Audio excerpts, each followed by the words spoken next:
दोस्तों नमस्कार, मेरा नाम मदन मोहन और आप देख रहे हैं न्यूज भारती। आज भारतवर्ष के लिए पाकिस्तान और आतंकवाद से भी बड़ा दुश्मन तैयार हो चुका है, जिसे जल्द से जल्द खत्म करना बहुत जरूरी है।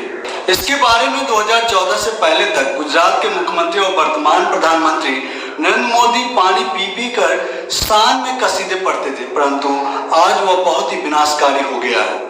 आपकी उत्सुकता के लिए उस दुश्मन का नाम बता दूं, उसका नाम है विपक्ष। जी हाँ, भारत का विपक्ष 2014 के पहले यह जहां जनता और देश की समस्याओं को संसद में उठाने का कार्य करता था, परंतु अभी ये गद्दारी, आतंकी, जात पात और देश को बदनाम कर रही है। ऐसा मेरा नहीं, पर सत्ताधारी पार्टी के नेताओं और खुद प्रधानमंत्री के कार्यकलापों से तो यही लग रहा है। अगर आपको पहले की बात याद नहीं तो भी कोई बात नहीं, बस आप इस मानसून सेशन में सरकार के चर्चा के बिना सभी विधेयकों को पास कराने की जिद के बाद विपक्ष को जनता के सामने कटघरे में खड़ा करने के लिए जो कुछ भी किया जा रहा है, सब कुछ किया गया, उसे देखें। खुद मोदी सरकार ने पिछले दिनों संसद में क्या कुछ नहीं करवाया, सबसे आप परिचित हैं। हालांकि वहां भी विपक्ष ही गलत साबित किया गया। अगर नहीं तो देश में सैकड़ों मुद्दे हैं, राफाल घोटाला, जासूसी, किसान 9 महीने से दिल्ली के सरहद पर बैठा है। एक मंत्री तो छोड़िए, एक विधायक या सांसद भी नहीं गया पूछने। हाँ, गए थे कुछ छुटभैया नेता वहां पर, लेकिन उनसे बात करने के लिए नहीं, उन पर पत्थरबाजी करने के लिए, उन्हें डरा कर धमका कर वहां से भगाने के लिए। पर कल जब एक बार फिर विपक्ष को कटघरे में खड़ा करना था तो बादशाह सलामत ने 8 मंत्रियों की फौज को उतार दिया। क्या गोदी मीडिया में इनके प्रवक्ताओं की झूठ काफी नहीं थी? जी नहीं, ये सरकार अब हर सरकारी संस्थाओं का दुरुपयोग करना सीख ही नहीं चुकी, बल्कि करने भी लग चुकी है। प्रधानमंत्री खुद लाल किला और संसद भवन में अनेकों बार इसकी मिसालें पेश कर चुके हैं। इस बार भी जरूर मिलेगा, बस 2 दिन और इंतजार करें, झूठ का पुलिंदा कुकर में पक ही रहा होगा। बहरहाल, अब तक सरकार के सामने सीधा खड़ा ट्विटर ने भी विपक्ष को खत्म करने की राह में एक कदम आसान कर दिया है। उसने राहुल गांधी समेत कई कांग्रेसी नेताओं के और कांग्रेस के कई हैंडल को सस्पेंड कर दिया है।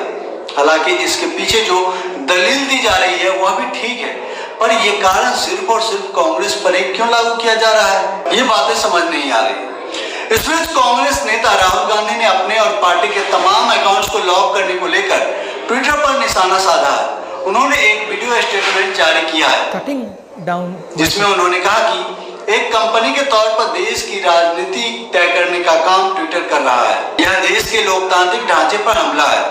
यह राहुल गांधी पर हमला नहीं है। यह सिर्फ मेरी आवाज को बंद करने की बात नहीं है, बल्कि लाखों करोड़ों लोगों को चुप करने का मामला है। राहुल गांधी ने कहा, एक कंपनी ने मेरे ट्विटर अकाउंट को बंद करके राजनीतिक प्रक्रिया में दखल दिया है। कारोबार करने वाली एक कंपनी राजनीति को तय कर रही है। 19-20 million followers. You're denying them the right to an opinion. That's what you're doing. So this is not only patently unfair, they're breaching the idea that Twitter is a neutral platform. And for the investors, this is a very dangerous thing. Congress leader ने कहा, एक राजनेता के तौर पर मैं इस तरह की चीजें पसंद नहीं करता। यह देश के लोकतांत्रिक ढांचे पर हमला है। यह राहुल गांधी पर ही अटैक नहीं है। यह सिर्फ राहुल गांधी को चुप कराने की साजिश भर नहीं है। मेरे 19 से 20 मिलियन के करीब फॉलोअर्स थे और आप उन्हें अपनी राय व्यक्त करने से रोक रहे हैं। आप यह क्या कर रहे हैं? राहुल गांधी ने कहा, इस हरकत से ट्विटर ने यह साबित कर दिया कि वह न्यूट्रल प्लेटफॉर्म नहीं है। निवेशकों के लिए यह खतरनाक चीज है, क्योंकि राजनीतिक मुकाबले में किसी की साइड लेना ट्विटर के लिए गलत अंजाम वाला हो सकता है। कांग्रेस लीडर ने कहा कि हमारे लोकतंत्र पर हमला हो रहा है। हमें संसद में भी बोलने नहीं दिया जा रहा है। मीडिया पर नियंत्रण है। मैं मानता हूं कि एक उम्मीद की किरण थी जहां हम ट्वीट के जरिए अपनी बातें रख सकते थे, लेकिन ऐसा नहीं है। इससे पता चलता है कि ट्विटर न्यूट्रल प्लेटफॉर्म नहीं है, बल्कि ऑब्जेक्टिव है, जिसका कुछ लोगों ने अपने तरीके से इस्तेमाल किया है। यह पक्षपाती प्लेटफॉर्म है और यह वही सुनता है जो मौजूदा सरकार कहती है। यही नहीं, राहुल गांधी ने देशवासियों से अपील करते हुए कहा कि हमें सवाल पूछना चाहिए। उन्होंने पूछा कि क्या हम कंपनियों को राजनीति तय करने का अधिकार दे सकते हैं, क्योंकि सरकार उसके साथ है। क्या हम अपनी राजनीति को खुद डिफाइन करना चाहते हैं या फिर कंपनियों को ऐसा करना चाहिए? हालांकि राहुल गांधी के इस बयान के बाद अब ट्विटर की ओर से भी प्रतिक्रिया आई है। सोशल मीडिया कंपनी ने एक बार फिर से गुरुवार को ही अपना बयान दोहराते हुए कहा कि उसने न्यायिक तौर पर बिना किसी पक्षपात के अपनी कार्रवाई को अंजाम दिया है। ट्विटर का कहना है कि उसने उस तस्वीर को लेकर एक्शन लिया है जिसे राहुल गांधी समेत सैकड़ों अकाउंट से शेयर किया गया था। यह तस्वीर हमारे नियमों और भारत सरकार के कानूनों का उल्लंघन करती है। ट्विटर का कहना है कि इस तरह की निजी जानकारियां अन्य चीजों के मुकाबले ज्यादा रिस्की होता है। हमारा लक्ष्य किसी भी व्यक्ति के प्राइवेसी और सेफ्टी का ख्याल रखना है।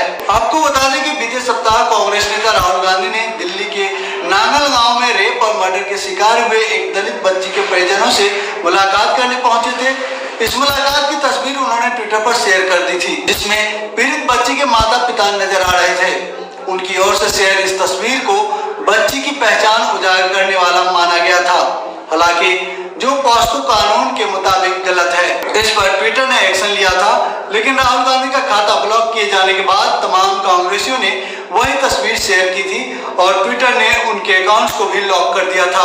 दोस्तों, आप सबको अब तक विपक्ष को बचाने की दलील दिया करता था, लेकिन आज एक बार मैं कहता हूँ कि खत्म कर दीजिए, इस देश से विपक्ष को खत्म कर दीजिए, नहीं तो ये विपक्ष सचमुच इस देश को खत्म कर देगा। क्योंकि जितनी सारी गलत कामें हैं, जितनी सारी चीजें बदलाव इस देश में हो रहा है, वह सब कोई और नहीं, विपक्ष ही कर रहा है, तय कर रहा है। सरकार तो सिर्फ और सिर्फ गद्दे पे बैठे हुए, मोदी जी तो कुछ कर ही नहीं पा रहे।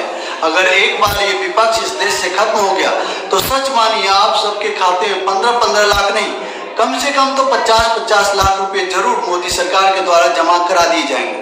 और हाँ, ये जो कोरोना है खत्म हो जाएगा, देश की तमाम समस्याएं जड़ से खत्म हो जाएगी और राम राज आ जाएगा। दोस्तों, वीडियो के अंत में जय श्री राम ये न्यू इंडिया का मंत्र है, इसे नहीं बोलना आपके लिए गुस्ताखी होगी, हमारे लिए बहुत बड़ा खामियाजा भुगतना पड़ सकता है हमें, इसलिए इस मंत्र का गुनगुनाना बहुत जरूरी है। यही वो मंत्र है जो भारत को विश्व गुरु बना सकता है हर क्षेत्र में और आपके जीवन को काया पलट कर सकता है।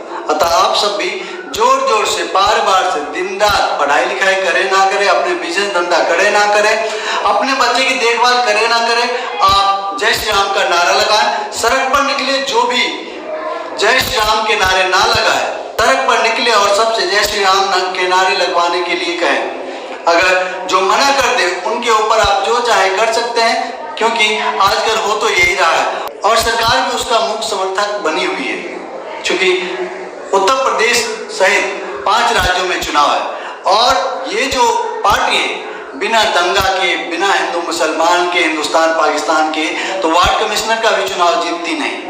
अतः इसके लिए ये संजीवनी, आप सब हिंदू है, हिंदू राष्ट्र बनाना है। अगर हिंदू राष्ट्र नहीं बनेगा तो हम तो सब तो अब तक कब्र में थे। अब 2014 आने के बाद प्रधानमंत्री पद पर ये संघ के प्रचारक नरेंद्र मोदी बैठे हैं, तब जाके हम लोग तो उठ के बैठे हैं। अब जब एक बार हिंदू राष्ट्र बन जाएगा तो हम सब पूरे दुनिया में विश्व गुरु के नाम से प्रसारित किए जाएंगे और दुनिया भर में हमें बुलाया जाएगा, सम्मान करा जाएगा। तो इन्हीं शब्दों के साथ आप सबसे जय श्री राम। और वीडियो पसंद आया तो वीडियो को लाइक कीजिए, शेयर जरूर कीजिए। और जो दोस्त पहली बार हमारे चैनल न्यूज भारत पर, आपसे निवेदन है कि हमारे चैनल को सब्सक्राइब कर ले और बेल आइकन को जोर दबा दें ताकि हमारा हर एक वीडियो सबसे पहले आपको मिले। जय हिंद, जय भारत, जय संविधान।